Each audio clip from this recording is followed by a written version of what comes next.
The phone shattered the silence at 2:47 a.m., its shrill ring cutting through the darkness of the penthouse suite.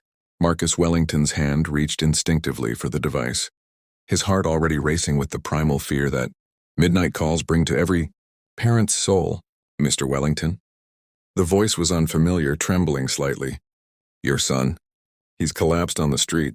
We found your number in his phone. Please, you need to come quickly." Marcus was already out of bed, his mind spinning. His son, his precious boy. The words felt like shards of glass in his chest. Within minutes, he was in his Mercedes, tearing through the empty streets of downtown Chicago, his knuckles white against the steering wheel. The city lights blurred past as he followed the address the caller had given him.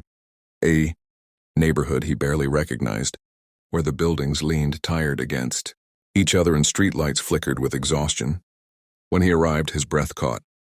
There, on the cracked sidewalk outside a worn laundromat, lay a young man, maybe 20 years old, unconscious and frighteningly still. A woman knelt beside him, her jacket draped over his shivering body. An elderly man stood guard, his weathered face creased with concern. But this wasn't his son. Marcus stood frozen, confusion flooding through him. I don't understand. This isn't Mr. Wellington." The woman looked up, her eyes glistening with tears. "Please, I'm so sorry. I know this isn't your son, but his phone was locked, and yours was the only number I could reach on the emergency screen. I didn't know what else to do. He's been lying here for 20 minutes and no one would stop. I called 911, but they said it would be 45 minutes. I was desperate." Marcus felt the adrenaline drain from his body, replaced by something he couldn't quite name. He looked at the young man on the ground, somebody's son, just not his. The boy's lips were turning blue in the October cold, his breathing shallow and labored. "Have you checked if he's diabetic?" "Any medical alert bracelet?" Marcus was already kneeling, his expensive suit pants soaking up the dampness from the pavement. Years of first aid training from his corporate safety seminars kicked in automatically. "Nothing," the elderly man replied. "Found this near him, though." He held up a crumpled grocery receipt and an empty wallet. "Looks like he spent his last dollars on food." Marcus checked the boy's pulse, weak but present. He noticed the worn-through soles of the kid's sneakers, the thin jacket that did nothing against the autumn chill, the hollow look of someone who'd been hungry for more than just one night. Without hesitation, he lifted the boy in his arms, surprised by how light he was, how fragile. "My car's right here. The hospital's 10 minutes away. That's faster than any ambulance." The woman's face crumpled with relief. "Thank you. Oh God, thank you." "Come with me," Marcus said. "Both of you. You stayed with him when others walked by. That means something." The drive to Chicago. Memorial was silent except for the shallow breathing from the back seat, where the woman who'd introduced herself as Rosa cradled the boy's head in her lap. The elderly man, Mr. Chen, kept checking the kid's pulse with practiced fingers, his face set in concentration. In the harsh fluorescent lights of the emergency room, Marcus stood back as doctors swarmed around the unconscious young man. A nurse approached him with a clipboard. "Are you family?" "No, but I'm responsible for him until we find his family. We'll need insurance information or put it on my account." "Whatever he needs." Marcus pulled out his wallet, sliding over a black American Express card that caught the light. The nurse's eyebrows rose, but she nodded and disappeared. Rosa touched Marcus's arm gently. "You don't even know him." "I know enough," Marcus said quietly. "I know someone cared enough to stay with him. I know he's someone's son, even if he's not mine."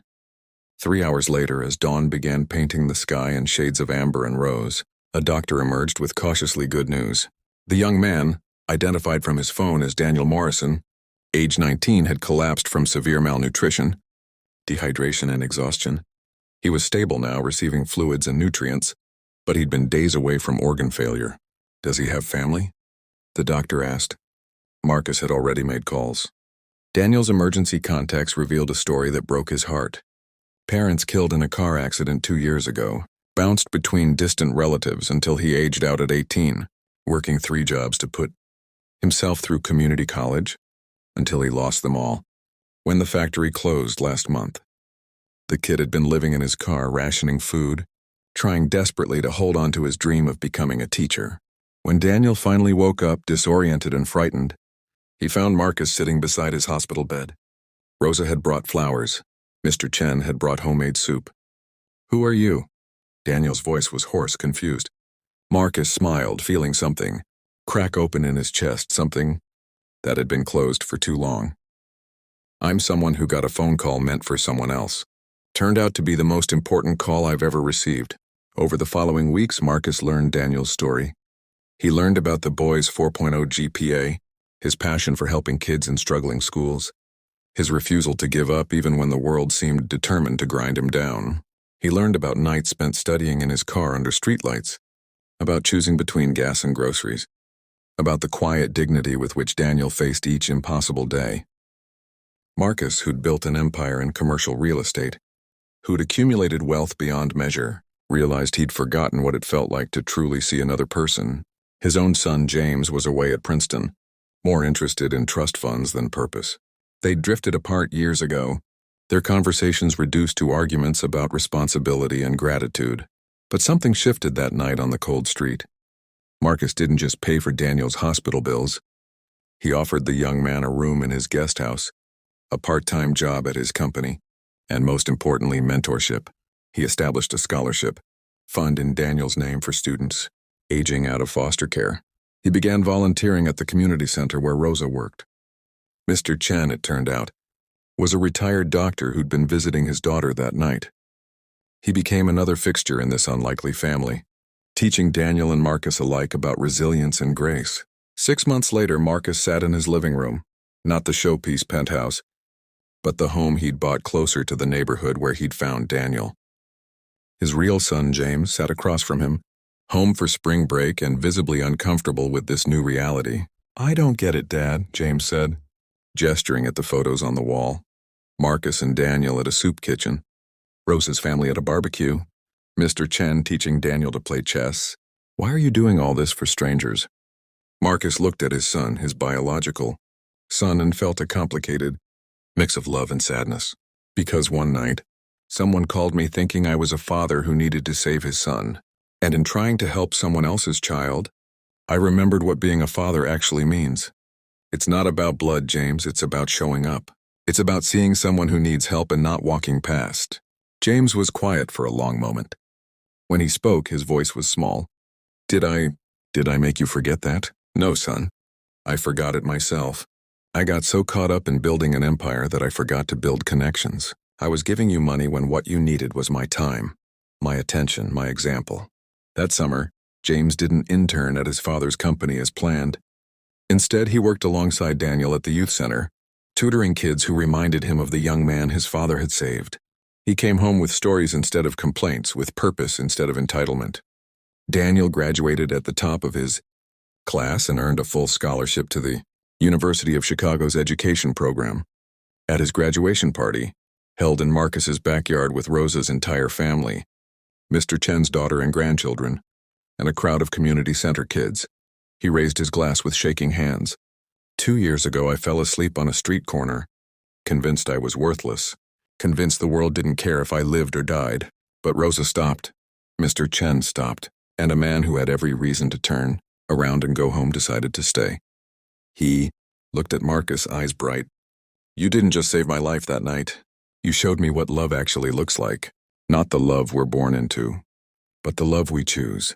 The love that says you matter to a complete stranger." Marcus felt tears on his face and didn't bother to hide them. His son, his real son, James, stood beside him, one hand on his shoulder, finally understanding. The most beautiful love stories aren't always about romance. Sometimes they're about a midnight call that goes to the wrong number but arrives at exactly the right moment. They're about the ordinary people who stop when others walk past, who see humanity in a stranger collapsed on a cold street. They're about second chances and chosen families, about wealth that has nothing to do with bank accounts and everything to do with the richness of human connection. That night, Marcus had rushed out expecting to save his son.